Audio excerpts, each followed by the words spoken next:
New tonight, a nurse practitioner in Tallahassee arrested and charged with drug fraud and falsifying medical records. FSU police say 48-year-old Lee Barfield of Bainbridge would prescribe unnecessary medications to an office receptionist who in turn would go to a pharmacy, pick up the meds and leave them in Barfield's desk. Arrest papers say those medications included opioids like oxycodone and codeine. The report says the receptionist eventually told a boss about the practice, which led to FSU reaching out to police.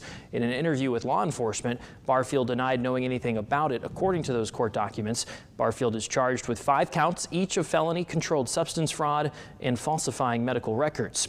A FSU spokesperson telling us this afternoon Barfield was placed on administrative leave in April when they first learned of the accusations. They added, quote, "We remain committed to cooperating with the appropriate authorities and to ensuring continuity of operations and the delivery of high quality care."